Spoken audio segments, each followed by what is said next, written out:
নমস্কার বন্ধুরা, আমি সুকল্পা। আজকে আবার আমি চলে এসেছি আর একটা ফোনের আনবক্সিং ভিডিও নিয়ে। আজকে আমি লো বাজেটে লঞ্চ হওয়া সব থেকে প্রিমিয়াম ফোনের আনবক্সিং করতে চলেছি। আজকে আমি আনবক্সিং করে দেখাবো লাভা আগ্নি 2 এর। এই ফোনটি ভারতীয় বাজারে মাত্র 20,000 টাকার মূল্যে লঞ্চ হয়েছে, অথচ দুর্দান্ত কিছু ফিচার্স এবং প্রিমিয়াম লুক নিয়ে এসছে কিন্তু এই ফোনটি। তো চলুন প্রথমে আনবক্স করে দেখায়, তারপরে বিস্তারে আলোচনা করব ফোনটা সম্বন্ধে। এই হচ্ছে লাভা আগ্নি 2 এর বাক্সটা কিন্তু অন্যান্য স্মার্টফোনের তুলনায় বেশ লম্বা। বাক্সটার এক সাইডে কিন্তু লেখা আছে প্রাউডলি ইন্ডিয়া, কারণ এই ফোনটা ভারতে তৈরি হয়েছে এবং লাভা কিন্তু একটা ইন্ডিয়ান ব্র্যান্ড। এই ফোনটাতে রয়েছে ফ্রি ফোন রিপ্লেসমেন্ট পলিসি। 1 বছরের মধ্যে যদি আপনার ফোনের হার্ডওয়্যারের কোনো প্রবলেম হয় তাহলে ফোনটি রিপ্লেসমেন্ট করে দেওয়া হবে। বাক্স খুললেই প্রথমেই নজরে আসে লাভা আগ্নি 2। প্লাস্টিক থেকে বের করে দেখি এটা কেমন। বাহ, বেশ দুর্দান্ত দেখতে তো ফোনটা। এই ফোনটার সামনে রয়েছে কার্ভ অ্যামোলেড ডিসপ্লে, আর তার সাথে পিছনে ব্যাকটাও কিন্তু কার্ভ গ্লাস দিয়ে তৈরি, যার ফলে ফোনটার লুকে একটা প্রিমিয়াম টাচ এসেছে। ফোনটা হাতে নিলে বেশ একটা প্রিমিয়াম ফোন মনে হয়, আর মনেই হয় না 20,000 টাকার এটা ফোন। ফোনটার ওয়েট যদিও 210 গ্রাম, কিন্তু হাতে নিলে তেমন কিন্তু একটা ওয়েট বোঝা যায় না। তো চলুন ফোনটা সাইডে রেখে বাক্সের ভেতরে আর কি আছে সেটা দেখে নিই। এরপরে একটা ওয়ারেন্টি কার্ড রয়েছে, যেটাতে ফ্রি রিপ্লেসমেন্ট কিভাবে ক্লেম আপনি করবেন সেটা লেখা রয়েছে। এরপরে রয়েছে একটা এনভেলপ, যার মধ্যে রয়েছে একটা টিপিইউ কেস এবং পিছনের দিকে একটা রয়েছে সিম ইজেক্টর পিন। এরপরে বক্সে রয়েছে একটা 66 ওয়াটের একটা পাওয়ার অ্যাডাপ্টার। এটা কিন্তু টাইপ সি আউটপুট সাপোর্ট করে। তার সাথে রয়েছে একটা type C to C cable. যেহেতু এই ফোনে 3.5mm জ্যাক নেই, তাই বক্সের মধ্যে একটা কিন্তু type C two 3.5mm Jack রয়েছে। তো চলুন এবার ফোনটার ব্যাপারে বিস্তারে একটু আলোচনা করা যাক। এই ফোনটার সবচেয়ে আকর্ষণীয় বিষয় হলো এই ফোনটার লুক। ফোনটা হাতে নিলেই প্রথমেই নজরে আসবে এর প্রিমিয়াম কার্ভ ডিসপ্লে। এই ডিসপ্লেটা কিন্তু একটা অ্যামোলেড ডিসপ্লে এবং এতে 120 হার্টজের রিফ্রেশ রেট সাপোর্ট করে। এই ডিসপ্লেতে রয়েছে 10 বিটস কালার, আর যার জন্য ডিসপ্লেতে কালারগুলো খুব সুন্দর দেখতে লাগে। এর সাথে এই ডিসপ্লেতে রয়েছে ওয়াইড ভাইন L1 এর সাপোর্ট, আর যার ফলে আপনি অ্যামাজন প্রাইম এবং নেটফ্লিক্সের ফুল এইচডি ভিডিও দেখতে পাবেন। এছাড়াও এই ডিসপ্লেতে কিন্তু HDR সাপোর্ট করে। ইউটিউবে আপনারা up to 4K HDR video দেখতে পাবেন। যদিও এই ফোনটাতে সিঙ্গেল স্পিকার রয়েছে, তবে সেটিও কিন্তু খুবই লাউড। মোটের ওপর মাল্টিমিডিয়ার দিক থেকে এই ফোন কিন্তু সেরা। আপনি এতে সিনেমাই দেখুন বা ইউটিউব ভিডিওই দেখুন বা গানই শুনুন, আপনার এক্সপিরিয়েন্স কিন্তু খুবই ভালো হবে। ডিসপ্লেতে 120 হার্টজের রিফ্রেশ রেট থাকার জন্য স্ক্রলিংগুলো কিন্তু বেশ স্মুথ হচ্ছে।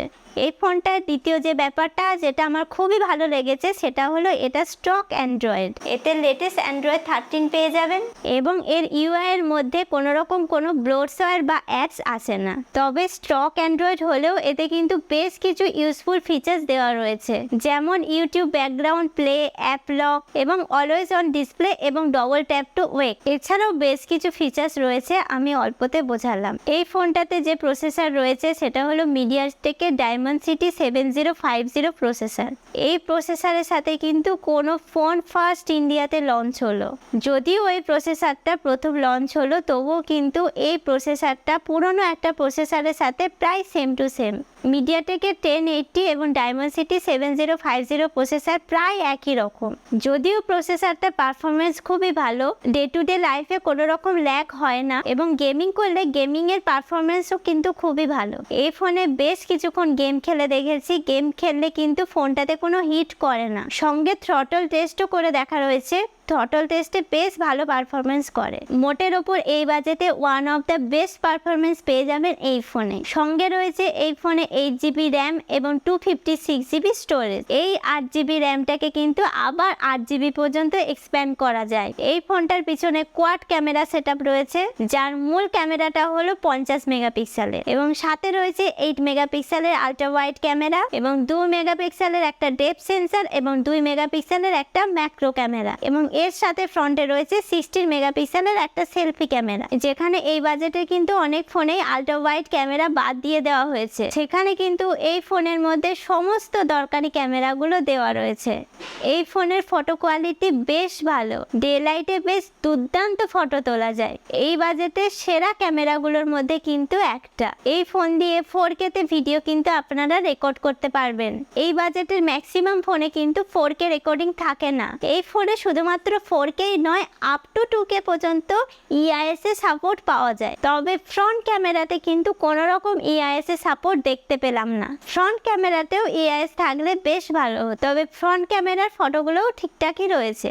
মোটের উপর এই বাজেটে কিন্তু ভালো ক্যামেরা কোয়ালিটি পেয়ে যাচ্ছে। এই ফোনে রয়েছে ইন ডিসপ্লে ফিঙ্গারপ্রিন্ট সেন্সর, এটা কিন্তু যথেষ্ট ফাস্ট এবং সঙ্গে ফেস আনলকের সুবিধাও পেয়ে যাবেন। এই ফোনে 4700 মিলি অ্যাম্পিয়ারের ব্যাটারি রয়েছে। 4700 মিলি অ্যাম্পিয়ারের ব্যাটারি দিয়ে পুরো একটা দিন কিন্তু আপনি কাটিয়ে নিতে পারেন এবং সারা দিনের শেষে 66 ওয়াটের চার্জার দিয়ে এই ফোনটাতে দ্রুত ফুল চার্জার আপনি করে নিতে পারেন। তো মোটের ওপর এই বাজেটে কিন্তু ফোনটা খুবই ভালো লাগলো। 20,000 টাকার বাজেট থাকলে কিন্তু আমি এই ফোনটাই কিনতাম। ফোনটার অসাধারণ লুকস এবং অসাধারণ পারফরমেন্স এবং দুর্দান্ত ক্যামেরার জন্য ফোনটা কিন্তু আমার খুব ভালো লেগেছে। বন্ধুরা, আশা করব ভিডিওটি আপনাদের খুব ভালো লেগেছে, আর আপনাদের যদি ভালো লেগে থাকে তাহলে আমি চেষ্টা করব ফোনটার একটা ফুল রিভিউ দিতে। ভিডিওটি লাইক শেয়ার করতে ভুলবেন না এবং অবশ্যই কমেন্ট করবেন। দেখা হচ্ছে বন্ধুরা আবার আগামী ভিডিওতে আর একটা নতুন ফোনের সাথে।